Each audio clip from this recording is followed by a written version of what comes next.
life gets easier when you truly ask yourself, like, bro, is that what I really want?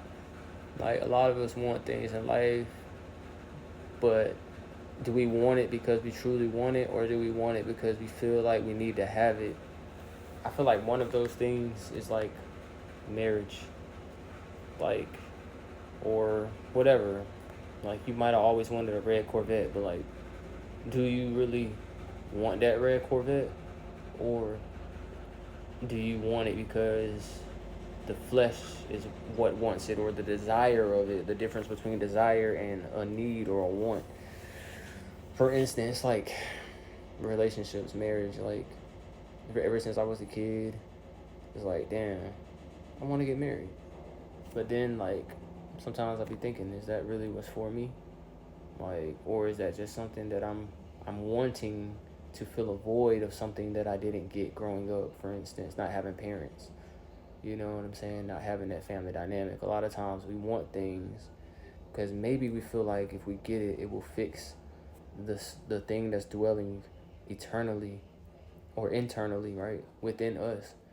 Um, and it's like, yeah, you work to heal those internal things, and then maybe your whole perception on those things will change. And I know experience can change things too. You might say, just speaking on topic of marriage, you might say you want marriage until you experience marriage. You may say you want that job until you get that job, that career until you get that career, that person until you get that person, that house until you get that house. You know, you might say you want to move to Chicago until you go to Chicago, and you might, damn, like maybe I want to go to Florida. Life is really a whole, like they say, life is not a test, it's an experiment. That's the realest thing I live by. But I really just made this post to talk about like wanting something your whole life, and then maybe understanding that thing may not be for you. You know what I'm saying? And living with the idea and conceptuality of it's okay if you don't ever have that thing, because you're gaining an understanding. You're still learning self. You're still mastering self. Going back to life being all about self mastery.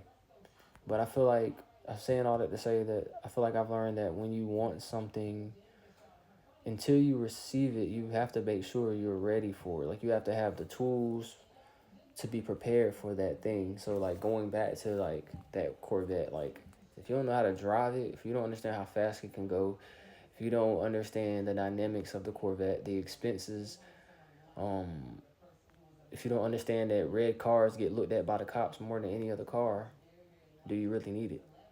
So going back to marriage, right?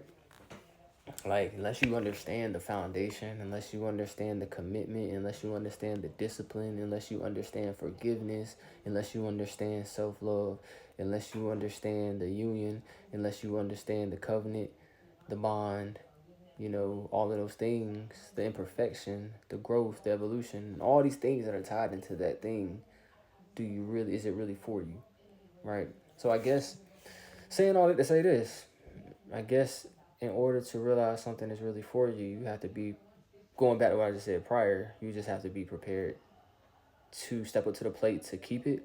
And then you have to be ready to receive it. And that's with anything, bro. Love y'all. Yeah.